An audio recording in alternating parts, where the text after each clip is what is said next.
여러분이 56 그러면 뭐가 떠오릅니까? 56.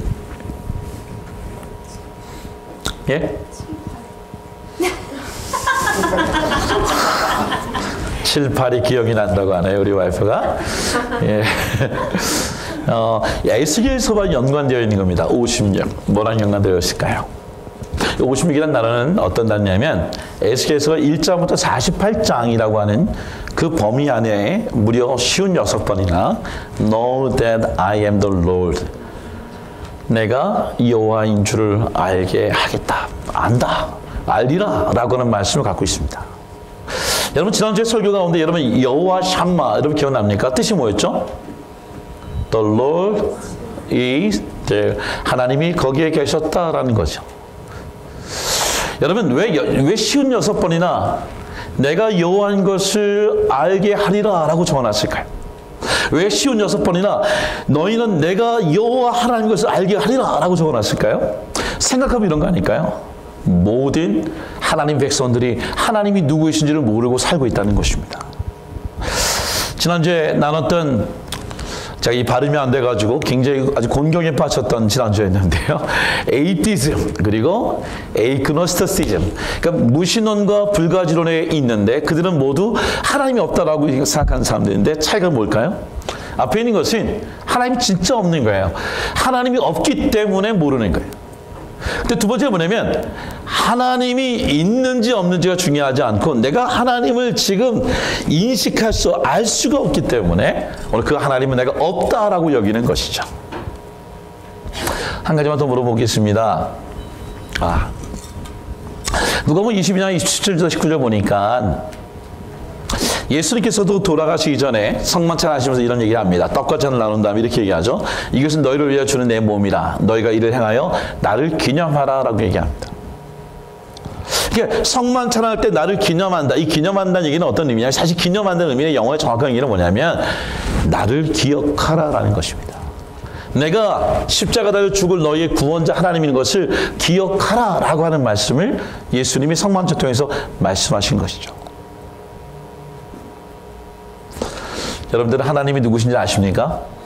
지난주에 제가 여러분들에게 같이 예수님을 영접하는 기도를 드리면서 예수님이 나의 구세주이며 그분이 나의 유일한 구원의 통로인 것을 여러분 고백하셨는데 오늘 그렇게 믿고 있습니까? 지난주 예배 끝나고 제가 선영자매와 함께 뒤에서 잠깐 예수님에 대한 얘기를 했어요. 캐톨릭에서 왔고 그래서 아직 예수님을 영접하고 했는지 안 했는지 제 마음에 좀 이렇게 불안함이 있고 또 이렇게 떠나실 때 이것만으로 내가 할 수 있다 생각했는데 참 기뻤습니다. 세례 받으셨으면 했더니 목사님 제가 침례를 받았습니다. 예수님을 영접합니다. 여러분 295, 이 9 이건 어떤 걸 의미할까요? 혹시 그럼 이렇게 하면 어떻게 할까요? 2014, 4, 16 이것은 우리가 잘 아는 것처럼 세월호가 2년 전에 죽었던 사람이 295명의 사명자와 그리고 9명의 실종자가 아직도 있는 것이죠. 그들이 2주기에 계속 하는 얘기 이런 겁니다. 잊지 않겠습니다. 기억하겠습니다. 제가 지난주 수요일 목요일쯤인가 그때쯤에 SBS 뉴스 봤을 때에 실종자 가족이 있는 그곳의 팽목항을 보여주던 것이 기억이 납니다. 그런 얘기가 나와요. 바다를 보면 잔잔하고 낭만이 있고 행복해야 되는데 바다를 보면 바다 안에 있는 나의 딸 때문에 나의 아들 때문에 아름다워 보이는 것이 아니라 고통이라는 거예요. 인터뷰할 때 얘기합니다. 지금 가장 힘든 게 뭡니까? 2년 동안. 여러분 그 뉴스 봤는지 모르겠어요? 그 팽목항에 그 바지선로 그 배를 올리는 그 등선에 천막을 치고요. 2년 동안 실종자 아버지가 망로를 보면서 그 언제 그 아이가 올라오는 것에 대해서 목격하고 살아가는 사람들의 모습을 봅니다. 그때 얘기합니다. 가장 힘든 게 뭡니까? 가장 고통스러운 게 뭡니까? 추위가 힘들었습니까? 추위가 아니었습니다. 우리가 더위가 아니었습니다. 뭡니까? 그때 이런 얘기합니다. 내 딸이 지금 저 바닷속에 지금 묻혀 있는데 그 세월호를 사람들이 내 딸이 묻혀 있는 것을 잊어버릴까 봐 그것이 가장 고통스럽습니다라고 얘기합니다. 한번 생각해 봤습니다. 오늘 하나님이 우리를 보면서 가장 힘들어할 것이 무엇일 것인가? 하나님이 우리를 보면서 가장 아주 고통스러워할 것이 무엇인가? 그것은 뭐냐면 우리를 위해 죽으신 예수 그리스도의 그분과 이 세상을 창조하실 때 우리를 창조하신 그 여호와 하나님이 나의 여호와 하나님인 것을 잊고 살아가는 사람들.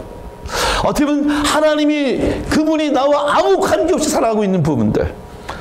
그것보다 더 하나님이 괴롭고 잊혀져가는 하나님 자신이 잊혀져가는 것을 보고 얼마나 그보다 더 괴로운 일이 있겠습니까? 하나님은 여러분 어떤 분을 기억하십니까? 하나님은 어떻게 날마다 알아가고 있습니까? 어저께 토요일날 우리 새벽에 나와서 우리가 큐티할 때에 대학생들이 이 새벽 예배에 나왔어요. 전도사님이 새벽에 가서 픽업해가지고 새벽에 나와서 예배를 드렸어요. 그 가운데 묵상하다가 한 자매가 이런 얘기합니다. 묵상하다가 이 말씀에 에스겔서에 있는 이 내가 여호와인 줄 알게 하리라 라는 말씀을 어떻게 느껴냈을 때 이런 얘기하는 거예요. 하나님은 우리에게 무진장 자기를 나타내시고 보여주시고 알게 하고 싶어 하시는데 우리가 하나님의 보기를 외면하고 있다는 거예요. 하나님의 음성을 듣기를 우리가 귀를 막고 있고 눈을 감고 하나님을 무시하고 있다는 거예요. 참 많이 동감했습니다. 성경에 보면 하나님을 알아가는 방법이 여러 가지 있는데 그 중에 하나가 참 아프게 알아가는 방법이 있습니다. 에스겔서 1장부터 48장 보면 전반부, 적어도 오늘 나오는 37장까지의 전반부의 모습을 이렇게 하나님을 알게 합니다. 어떻게 하냐면 너희가 죽임을 당하여 엎드러지게 하여 내가 여호와인 줄 알게 하리라. 너희가 칼에 엎드러지고 너희가 변경해서 너희를 심판함으로 너희가 내가 하나님을 알게 하리라. 이방 가운데를 흩으며 여러 나라 가운데 해친 후에야 너희가 내가 너희 하나님인 것을 알게 하리라. 어떤 얘기입니까? 여호와 마케 하나님, 우리가 죄를 짓고 하나님을 부인하고 또 주의 뜻대로 살지 못하여 하나님부터 심판을 받고 채찍을 당하고 나서야 그때 하나님이 나의 하나님이셨구나 라고 돌이킨다는 거예요. 늘 하나님을 묵상하고 있는 것이 아니라 하나님 믿고 살다가 내가 죄 가운데 있었을 때 주님이 나를 책망하시고 징계하시고 벌을 내리시고 흩으시고 때리시고 난 다음에 그제서야 내게 하나님이 계셨구나 라고 고백한다는 것이죠. 얼마나 비참한 인생을 살아가는 겁니다. 제사후서 1.87에 이렇게 하나님을 모르는 자들과 또 어떤 자들이 형벌을 내리시니 이런 자들은 주의 얼굴과 그의 힘의 영광을 떠나 영원한 멸망의 형벌을 받으리라. 그러니까 하나님을 모르는 모르는 것 자체가 형벌이 아닌 거예요. 하나님이 하나님 되심을 내가 이제 하나님 그것을 이제 기억하지 않고 잊고 살기라고 했던 자체가 영원한 멸망의 형벌을 받을 길이라고 얘기합니다. 그래서 하는 얘기 뭐냐면 이런 얘기합니다. 우리 주 예수의 복음에 복종하지 않는 것, 즉 하나님을 모르는 것과 하나님의 말씀을 복종하지 않는 이 모든 것들이 다 형벌을 내린다는 것이에요. 우리가 하나님의 말씀을 순종하지 않은 것, 이것도 큰 죄인지 모르지만 내가 나의 여호와 하나님을 인정하지 않고 살아가는 것, 이것이야말로 하나님이 우리에게 징계를 내리라는 것이죠. 근데 오늘 반전이 일어납니다. 에스겔 37장 이후부터는 하나님을 아는 방법이 달라져요. 채찍에 맞고 그리고 멍에를 메고 흩어지고 고통이 있어서 주님께 돌아오는 게 아니에요. 어떻게 하나님을 알게 하냐면 이렇게 얘기합니다. 주 여호와께서 이 뼈들에게 이같이 말씀하시기를 내가 생기를 너희에게 들어가게 하리니 너희가 살아나리라. 너희 위에 힘줄을 두고 살을 입히고 가죽으로 덮고 너희 속에 생기를 넣으리니 너희가 살아나리라. 내가 여호와인 줄 너희가 알리라. 여러분, 오늘 예비를 통해 하나님이 우리를 살리시는 역사를 경험하기를 원합니다. 오늘 정말 성경의 내용을 우리가 다 알고 있지 않습니까? 마른 뼈다귀처럼 절망이고 죽음이고 희망이 없는 우리에게 오늘 하나님이 살리시는 사건을 통해 하나님이 내게 아직도 살아계신 하나님인 것을 고백할 수 있는 그런 성도의 하나님의 만남이 되기를 원합니다. 성경에 나오는 하나님이 어떻게 살리시는가, 어떻게 하나님을 만나주시는가 두 가지입니다. 성경은 이렇게 얘기합니다. 같이 한번 읽어봅시다. 읽겠습니다. 시작. 내 백성들아, 내가 너희 무덤을 열고 너희로 거기에서 나오게 한즉 너희는 내가 여호와인 줄을 알리라. 성경 보십시오. 어떤 얘기를 합니까? 무덤을 얘기합니다. 여러분, 이 무덤은 뭘 상징할까요? 바로 무덤 이런 거죠. 바벨론의 포로로 끌려가서 70년 동안 머물러 있었던 그 삶. 오늘 그것을 하나님이 무덤이라고 얘기합니다. 무덤. 적어도 무덤과 같은 인생은 살았다. 이미 성전이 무너지고, 그리고 제사장들과 그리고 종교의 지도자들이 다 포로로 잡혀와서 더 이상 하나님이라고 가르칠 수 없는 그 상황에 있는 상황. 그 무덤이라고 얘기하죠. 근데 지금 뭐라 하면 그 너희가 무덤을 열고 너희로 거기로 나오게 하여서 너희가 내가 여호와인 줄 알게 하시겠다라고 얘기합니다. 회복의 약속을 통하여 우리가 알게 하시겠다는 것입니다. 여러분, 오늘 우리가 무덤 가운데 있습니까? 적어도 무덤과 같은 곳에 있습니까? 하나님이 우리 약속하십니다. 내가 너희의 여호와인 줄 알게 하는데 그 방법이 뭐냐? 이제 너희를 무덤에서 나오게 하시겠다. 미래적인 얘기지만 이 선언은 미래에 하나님의 그 약속을 책임지시겠다고 하는 선포와 연결되어 있는 것이죠. 또 하나, 오늘 무덤과 더불어 예수야 30장 28절 얘기합니다. 같이 한번 읽읍시다. 시작. 내 성소가 영원토록 그들 가운데 있으리니 내가 이스라엘을 거룩하게 하는 여호와인 줄을 열국이 알리라 하셨다. 두 번째 뭐냐면 성소에 대한 얘기가 나옵니다. 이 성소가 뭡니까? 이 성소는 이미 무너졌어요. 이미 깨졌어요. 더 정확하게 이 성소가 사실은 남유다와 북이스라엘로 갈라져서 남쪽에 있는 사람들은 예루살렘에서 예배를 드리고 북쪽에 있는 사람들은 베델에서 예배를 드리면서 그곳에 갈라져 있어요. 더 정확히 하면 그 베델과 예루살렘에조차도 하나님이 계시지 아니하고 그곳에 우상을 섬기고 바알을 섬기고 아세라를 섬김으로 말미암아 하나님이 떠나셨어요. 근데 지금 뭐라고 그러냐면 이제는 너희가 성소를 재건할 것이고 그 성소에 북이스라엘과 남유다가 갈라졌던 그들이 함께 모여서 하나 되게 하시고 하나님의 역사를 통해 내가 너희의 오늘 예배에 경배받을 여호와 하나님인 것을 알게 하시겠다고 얘기합니다. 어려운 얘기예요. 여러분 요한복음 4장 20절 보면 예수님이 수가성을 갑니다. 수가성의 여인을 만나요. 사마리아 여인을 만나죠. 물을 달라 할 때에 어떻게 유대인을 보고 사마리아인이 어떻게 너가 당신이 나에게 물을 달라고 얘기합니다. 그런데 20절 전에 4장 19절 보면 그렇게 해요. 사마리아 여인이 말하기를 당신이 선지자인 줄을 아오니 라는 단어를 씁니다. 그 다음에 하는 얘기 이런 겁니다. 우리 조상들은 이 산에서 예배하였는데 당신들의 말은 예배할 곳이 예루살렘에 있다 해야 돼요. 그거 뭐냐면 남유다와 북이스라엘에 갈라져 있는 모습을 얘기하는 것이죠. 그 다음에 이렇게 얘기합니다. 예수님께서 이르시되 여자여 내 말을 믿으라. 이 산에도 말고 예루살렘에도 말고 너희가 아버지께 예배할 때가 이르리라. 그 남쪽에 있는 성전은 뭐죠? 예루살렘 성전을 얘기합니다. 북쪽에 있는 베델을 얘기합니다.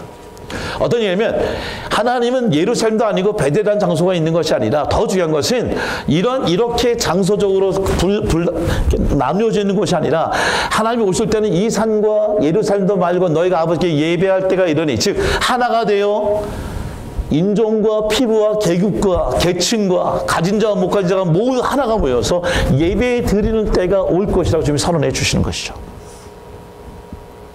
여러분 오늘 예수 그리스도의 마음으로 또 하나님의 마음으로 선포할 수 있다면 이거는 이런 것이죠. 혹시 우리 가운데 지금 남유다 북이스라엘로 갈라져 있는 상태에 있는 사람들이 있습니까? 그것이 아내와 남편의 관계에 깨어져 있는 부분이 있습니까? 부모와 자식 간에 깨어지는 부분이 있습니까? 성도와 깨어지는 부분이 있습니까? 오늘 주님 말씀하기 어떤 회복을 얘기냐면 하나님을 아는 가장 중요한 방법은 뭐냐면 너희가 하나 되는 사건을 통해 하나님이 역사하시는 것을 보고 알게 하시겠다고 선언하는 것이죠. 여러분 하나 되는 거 쉽지 않습니다. 남과 북, 우리 한국의 조국 분단, 허리 잘린 분단, 이 족을 보면 남과 북이 갈라진 지, 저는 보십시오. 52년도부터 갈라져 지금까지도 70년을 향해 바벨론 포로의 그 70년을 향하여서 분단되어 있습니다. 하나가 되게 하는 일은 하나님이 하시는 일이죠. 나와 너가 하나님이 하시는 일이죠. 정말 오래된 조크지만 여러분 기억나시지 않습니까? 어떤 할아버지가 교회에 있을 때에 교회에서 모든 원수를 사랑하십시오라고 얘기할 때에 사랑하지 못하는 사람들 여러분들 오늘 회개하고 다 하나가 됩시다고 기도합니다.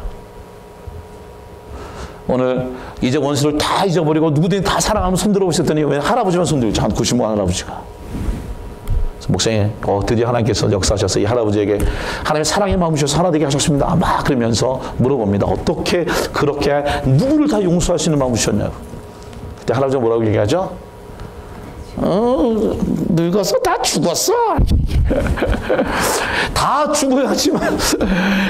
죽어야지만 하나 되는, 다 죽어야지만 화목되는, 다 죽어야 되는 어떤 그런 인생이 아니라 하나님이 역사하셔서 남과 북을 가는 것을 하나 되게 하신다는 것이죠. 아멘. 정말 그런 거죠. 여러분 생각해 보십시오.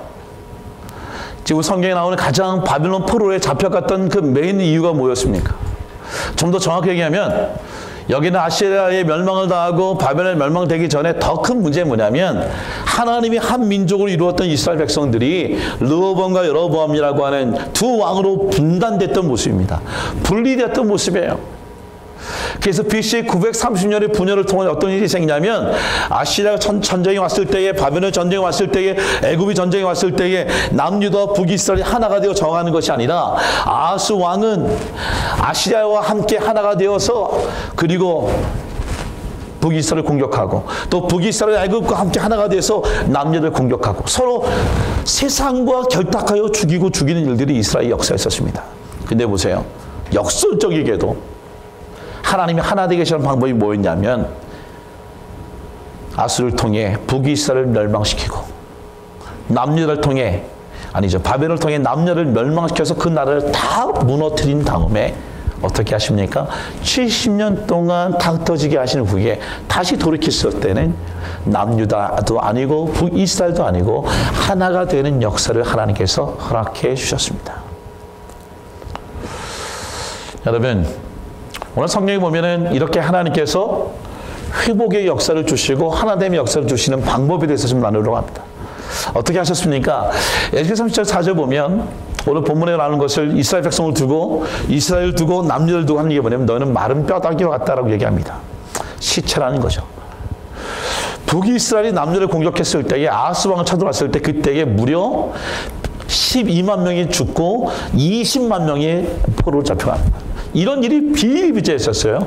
그래서 여기서 뼈다귀는 정말 상징만 뼈다귀가 아니라 그 당시 남유다와 북이스라엘의 전쟁으로 인하여 죽어갔던 계곡에 쌓여있는 뼈들을 얘기합니다. 우리가 잘 알고 있는 38장에 나오는 어저께 우리가 39장에 마곡과 곡의 전쟁이 있을 때 기억나십니까? 그 죽은 시체를 태우는데 7개월이 걸리고요. 그 죽은 그 자들의 그 군사의 무기를 불태우는데 7년이 걸릴 정도의 모습입니다. 그러니까 얼마나 많은 사람이 죽고 죽는 삶의 시체로 쌓였겠습니까? 근데 주님 이렇게 얘기합니다. 저 마른 뼈다귀가 바로 너희와 같은 존재들인데 오늘 저들을 하나님의 큰 군대를 만들겠다. 어떻게 군대를 만드십니까? 마른 뼈다귀에 여호와의 말씀을 듣게 함으로, 그리고 말씀을 들은 그 마른 뼈다귀들 가운데 생기를 불어넣어서 살아나게 함으로 말미암아 하나님의 군대를 이루어 주겠다고 얘기하고 있습니다. 여러분, 오늘 우리가 하나님을 안다고 하면서 하나님을 믿는 예수 그리스도라고 얘기하면서 우리 가운데 썩은, 정말 시체가 썩은 것처럼 우리 육신 안에, 우리 성령의 저는 이 영 안에 하나님을 갈망, 하나님을 모시는 그러한 삶이 아니라 세상 것으로 어떤 욕망으로 죄로 가득하다 그러면 이것을 두고 주님이 너희가 뼈다귀 같은, 시체 같은 뼈다귀라고 얘기할 수 있겠죠. 그것을 살아가고 다시 하나님 아는 길이 있는데 그 방법 오직 하나님의 말씀과 하나님의 생기가 우리에 들어올 때에 회복의 역사가 일어날 수 있다라고 얘기합니다. 에스겔 37장 7절 보십시오. 참 재밌어요. 왜 하나님의 말씀과 이 생기를 구분했을까? 말씀이 하는 역할과 생기가 하는 역할이 다릅니다. 하나님의 말씀을 듣는다고 해서 여러분들이 큰 군사가 되는 것이 아닙니다. 오해하지 마시고요. 오늘 말씀을 듣고 돌아간다고 해서 여러분들 가운데에 세상의 욕망과 유혹을 이길 만한 힘을 갖고 있는 것은 아닙니다. 좀 더 정확히 얘기하면 이 말씀에 대한 얘기는 어떠냐면 이 말씀을 통해 분리되어 있었고 떨어졌던 뼈들이 함께 서로 연결되어지는 일들의 역할을 하나님의 말씀이라고 얘기합니다. 그리고 그 뼈에 힘줄이 생기고 살이 오르며 그리고 가죽이 덮입니다. 근데 뭐가 없냐면 그 말씀에는 아직 그냥 누워있는 모습밖에 없는 거예요. 자, 어려운 얘기인데 성경 보면 생기가 없다고 얘기합니다. 근데 보세요. 마른 뼈다귀에 근육도 생기고 뼈도 생기고 붙어지고 근육 뭉쳐 있는데 움직이지 못하는 존재라는 거예요. 그 군사 같은 모습을 갖고 있지만 움직일 수 있는 능력을 뭐냐? 그것을 생기라고 얘기하는데 생기를 향하여 대인하는데 그 생기가 그들에게 들어갈 때에 살아서 일어나 서서 큰 군대를 이룰 수 있다라고 얘기합니다. 이 말씀이 사실은 창세기 2장 7절에 나와 있어요. 이런 얘기입니다. 여호와 하나님이 땅의 흙으로 사람을 지으시고 생기를 그 코에 불어넣으시니 사람이 성령이 되니라. 영어로 보면 너무 쉬워요. 이렇게 얘기합니다. 하나님이 formed a man, 사람의 형체를 만든 거예요. form이에요, form. 근데 그 form으로 끝나는 것이 하나님이 그 코에 하나님의 성령의 기운을 부어넣었을 때에 became a living being, 살아있는 군사로 살아갈 수 있다는 것이죠. 오늘 우리 가운데 그러기 원합니다. 오늘 하나님의 말씀으로 들어 하나님의 근육이 생기고 하나님이 갖고 있는 어떤 형상이 되어지고 뼈마디가 굵어지고 어디든지 싸워서 이길 수 있는 어떤 영적인 어떤 근육을 만든다고 하면 오늘 하나님의 주신 성령을 통하여 우리가 하나님의 숨 쉴 수 있는 정말 역동할 수 있는 리빙 빙 하나님의 군사로 변화되어지는 우리가 되어지기를 원합니다. 에스겔서 37장 16절 보면 첫 부분에 두 부분은 회복이라고 얘기했다면 두 번째 부분은 하나됨을 얘기합니다. 오늘 본문에 보면 오늘 에스겔이 얘기할 때 막대기 2개를 가져오라고 얘기합니다. 막대기 2개 가져옵니다. 근데 재미있는 건 뭐냐면 막대기 하나에는 유다와 그 짝 이스라엘 자손의 이름을 쓰라고 얘기합니다. 그리고 또 하나의 막대기는 뭘 쓰냐면 요셉과 그 짝 이스라엘 온 족속을 쓰라고 얘기합니다. 여러분 여기는 나오는 유다와 요셉은 뭘 상징할까요? 여러분 남유다 북이스라엘 갈라졌을 때 부분을 생각하면 되게 쉬운데요. 남유다의 주축된 지파가 유다입니다. 그래 유다 지파죠. 북이스라엘 주축된 지파는 요셉이에요. 요셉. 그러니까 분리되어 있는 남유다 북이스라엘의 지파의 이름을 적습니다. 그리고 뭐냐면 그 두 지파의 나무를 함께 합하여 하나가 되게 하라라고 얘기합니다. 여러분 보십시오. 엑소더 30절 20절 보십시오. 이 미닝은 이스라엘 자손이 잡혀가 여러 나라에 인도하며 그 사방에서 모아서 그 고국 땅으로 돌아가게 하고, 이러면 지금 바벨론 땅에만 포로로 잡힌 것이 아닙니다. 애굽으로 도망갔던, 우리 지난번에 얘기처럼 애굽으로 도망갔던 이스라엘 백성들이 있습니다. 아시리아에 잡혀서 아람 족속에 잡혀갔던 이스라엘이 있었습니다. 에돔과 잡혀갔던 이스라엘이 있습니다. 그러니까 사방에 흩어졌던 이스라엘 백성이 있는데 하나님이 그 모든 백성을 하나로 모으시겠다라고 하는 말씀을 이 막대기 비유를 통하여 말씀하고 계시고, 오늘 22절 보니까 그들이 다시는 두 민족이 되지 아니하며 두 나라로 나누어지지 아니할 것이라 선포하시면서 하나됨의 하나님의 역사를 선포하고 있는 것이죠.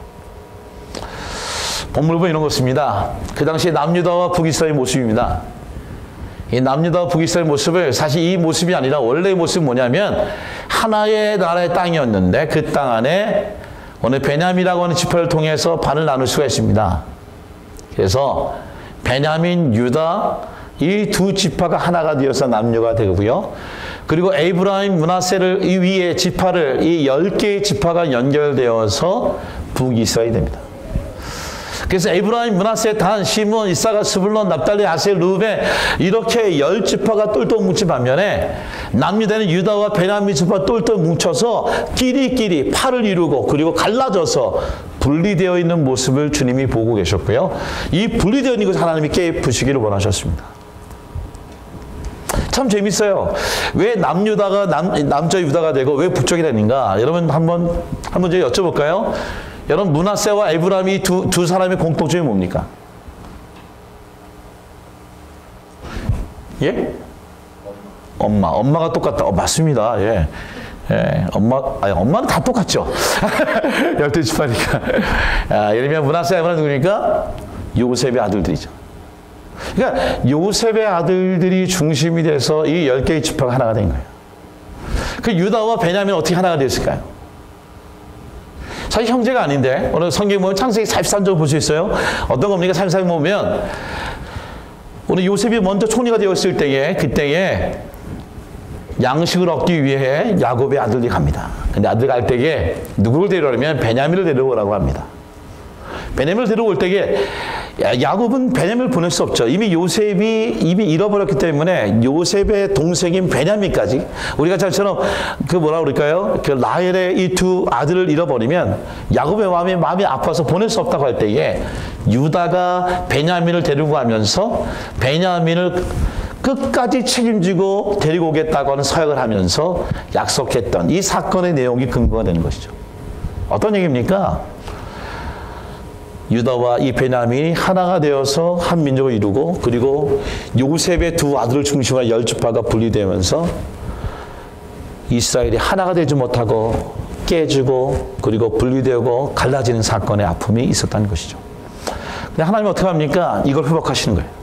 그래서 이 에스겔 30장의 환상에 보면 두 가지인데 마른 뼈들이 살아나는 사건을 통해서 일어나는 일은 뭐냐면 너희가 지금 뼈다귀인지 모르지만 죽은 자인지 모르지만 말씀과 성령이 너희에게 임하면 너희가 큰 군사가 되는 회복을 하나님께서 행하시겠다라는 것을 약속하고 계시고 또 하나는 뭐냐면 너희가 지금 10지파와 2지파로 나누어서 싸우고 그리고 갈라지고 괴로웠었지만 이 바벨론의 사건이 포로 기간 동안 70년 동안이 너희의 고통일 수도 있지만 또 하나 중요한 것은 너희가 하나가 되게 하는 역사의 기간이며 너희를 바로 다시 떼놓지 않겠다고 하는 하나님의 약속을 오늘 선포하고 있는 것입니다. 여러분 오늘 이 일을 행했던 분을 보기 원합니다. 오늘 이 에스겔 하신 말씀을 오늘 우리가 기억하기 원합니다. 이 말씀을 일부 예배 드릴 때 제가 오늘 일부 예배를 7시 예배 드렸습니다. 굉장히 피곤했었어요 사실. 7시 예배 드린 건 참 좋았던 건 뭐냐면 정은주 집사님이 오늘 일부 예배 7시에 나왔어요. 경민이가 오늘 카네기홀에서 공연이 있답니다. 여러분의 우리 축복이나 평강이가 그 정도의 수준으로 키우기를 주의로 축복합니다. 카네기일 정도로 사보니까. 근데 그 아침에 나온 거예요. 경민이가 뭐 한국말 알아듣겠어요? 예배를 듣고 예배를 드리면서 그 예배 가운데 그런 마음을 가졌어요. 정은 집사님, 오늘 경민이에게 에스겔 같은 하나님의 위임이 있는 아침 예배되기를 원하는 제가 축복했어요. 아멘 하셨어요. 어떤 얘기입니까? 오늘 성경의 모든 것의 특징이 때문에 어떤 얘기냐면 하나님이 직접 이스라엘 백성에게 얘기했던 것이 아니에요. 하나님이 직접 말씀하셨을 때에 마른 뼈가 살아난 것이 아니에요. 하나님이 직접 생기를 준 게 아니에요. 잘 보세요. 하나님이 직접 분단된 이 두 민족들이 두 나라들이 하나가 되게 한 것이 아니에요. 누구를 통해서 하셨냐면 에스겔을 통하여 이 일을 이루어주셨다는 것입니다. 저는 오늘 이렇게 기도합니다. 하나님, 오늘 저와 손전사님과 말씀을 증거한 우리 정전사님 비롯해서 오늘 우리가 에스겔에 주었던 하나님의 위임받은 자로서 말씀을 증거할 때에 똑같은 역사가 일어나게 하여 주시옵소서. 더불어 기도하는 것은 오늘 여러분들을 두고 여러분의 자녀를 두고 이렇게 기도하십시오. 하나님, 오늘 우리 자녀들에게 지금 마른 뼈 같고 죽은 것 같고 끝난 것 같고 절망인 것 같지만 하나님께서 내게 하나님 말씀을 대언하게 이르게 하시면 대언할 때에 하나님의 역사가 우리 자녀를 통해 일어나게 하여 주시옵소서. 두 가지입니다. 에스겔은 두 가지를 하나님 앞에서 이룰 수 있는 어떤 자격을 가졌는데 그 중에 하나가 바로 대언하는 것입니다. 30편 4절 한번 읽읍시다. 읽겠습니다. 시작. 또 내게 이르시되 너네 이 모든 뼈에게 대언하여 이르기를 너희 마른 뼈들아 여호와의 말씀을 들을지. 7절. 이에 내가 명령을 따라 대언하니 대언할 때에 소리가 나고 움직이며 이 뼈 저 뼈가 들어맞아 뼈들이 서로 연결하더라. 10절. 이에 내가 그 명대로 대언하였더니 생기가 그들에게 들어가매 그들이 곧 살아나서 일어나 서는데 극히 큰 군대더라. 저는 이 말씀을 믿습니다. 우리의 입으로 하나님의 말씀을 대언할 때에 그 대언하는 것을 통해 하나님의 역사가 일어날 줄 믿습니다. 여러분의 자녀들이 살아나고 여러분의 남편과 아내가 살아나고 우리의 민족이 살아나고 우리의 나라가 통일되는 어떤 하나님의 나라로 변화되는 일들이 우리 입에서도 일어날 수 있다고 저는 분명히 믿습니다. 성경이 아모스 3장 7절에 이렇게 얘기합니다. 주 여호와께서는 자기의 비밀을 그중 선지자에게 보이지 아니하시고는 결코 행하심이 없으리로다. 저는 이 말을 믿습니다. 하나님이 이 세상에 행하시기 전에 오늘 하나님을 믿는 우리에게 이 말씀의 비밀을 보여주시고 그 말씀을 우리에게 대언하게 하셔서 감히 우리를 통해 하나님의 나라를 이루신다는 것이죠. 출애굽기 7장 1절 2절 보면 모세가 애굽으로 파송될 때에 자기는 말이 어두나여 말을 증거할 수 없다 할 때 어떤 일을 하셨습니까? 내 형 아론은 내 대언자가 되리니 내가 네게 명한 바를 너는 내 형 아론에게 말하고 그는 바로에게 말하여 그로 이스라엘 자손을 그 땅에서 보내게 할지니라 라고 말씀하십니다. 출애굽했을 때는 아론이 대언자였다면 바벨론의 대언자가 에스겔이었다면 지금 21세기에 우리 아이들이 이거 살고 있는 이 어떤 애국과 같은 이 세상 살고 있는 그들을 탈출시키는 일은 우리의 입을 통하여 하나님께서 대언자로 세워줄 줄 믿습니다. 생각해 보십시오. 요한계시록 19장 10절에 이렇게 얘기합니다. 예수의 증거는 대언의 영이라 라고 얘기합니다. 영어로 보면 프로페시라는 단어를 쓰고 있지만 예언과 좀 달라요. 예언은 어떤 겁니까? 예언은 없는 얘기를 우리가 하는 거예요. 근데 우리는 예언의 시가 끝났어요. 이미 성경이 주어졌기 때문에 우리는 어떤 시대에 살고 있냐면 이미 주어져 있는 하나님의 말씀을 묵상하고 그 말씀을 암송하고 그 말씀을 사는 가운데에 그 말씀을 대언할 때에 즉 예수의 증거를 통하여 하나님이 이 시대에도 오늘 우리에게 끊임없이 살아나는 역사를 보여주신다고 약속하셨습니다. 여러분 에스겔 37장 16절 보면 또 하나 이 에스겔 통하여 하시는 놀라운 일은 뭐냐면 순종입니다. 생각해 보십시오. 오늘 유다와 그 짝이 이스라엘 자손을 쓴 나무 하나를 갖다 놓고 또 나머지 나무 하나에 에브라임과 요셉과 짝이 이스라엘을 얹어서 씁니다. 근데 성경이 뭐라고 그러냐면 그 막대기를 서로 합하라고 얘기합니다. 이게 가능한 얘기입니까? 상식적으로 되지 않은 일이죠. 근데 그것이 합하게 하나님이 하셨어요. 오병이의 기적 같은 겁니다.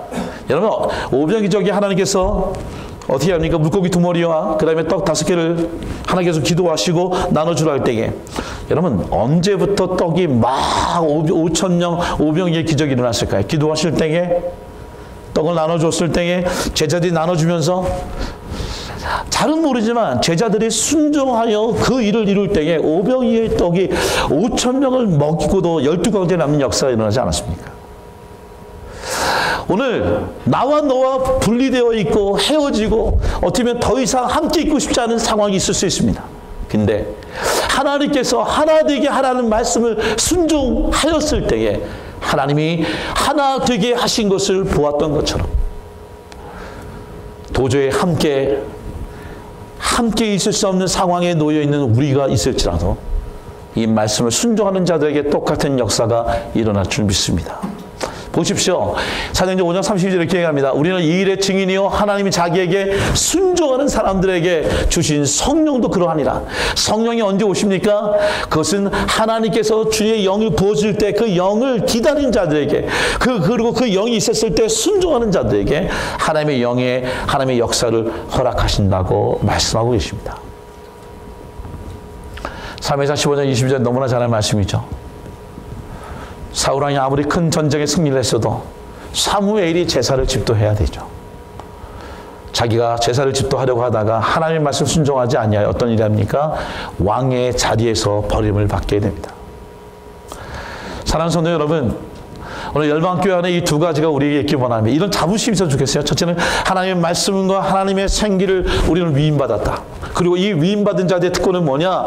오늘 우리가 대언자로 하나님을 살아갈 때에 그것을 하나님 주실 때 무엇이든지 대언하는 자의 모습으로 이 믿음을 갖고 세상에 정말 썩어져가는 세상일지라도 우리가 말을 하고 선포하고 외칠 때에 하나님의 회복의 역사가 일어날 것을 믿고 또 하나는 아무리 갈라져 있고 분단되어 있고 그리고 반목되어 있고 원수지간일지라도 하나님이 주시는 이 순종할 때에 하나가 되는 역사가 북이스라엘과 남녀를 하나 되게 하셨던 것처럼 우리 모두 하나님께서 하나 되게 하시는 역사를 체험하기를 간절히 소원합니다. 말씀을 정리합니다. 여러분 오늘 본문의 에스겔서의 56번에 걸쳐서 이렇게 얘기하죠. Know that I am the Lord. 너희가 내가 너희의 하나님이 된 것을 알라. 아직도 하나님이 나의 주인이시고 나의 전부이시고 나의 구원자이시고 나의 창조주 하나님인 것을 고백하지 못하는 분이 있습니까? 몰라서 그렇습니까? 아니면 오늘 하나님을 인정하지 않기로 마음을 결정하고 살아가는 분이 있다면 오늘 이 시간에 에스겔에게 주었던 이 환상의 역사를 통해 오늘 주님 알아가기 원합니다. 만약 이렇게 이런 하나님의 축복 가운데 알지 못하면 어떤 생깁니까? 참 미안한 얘기지만 여호와밖에 하나님께서 오늘 때리시고 오늘 우리를 흩으시고 우리를 심판하시고 그렇게 하셔라도 하나님이 하나님인 것을 드러내기를 원하고 계신다는 것입니다.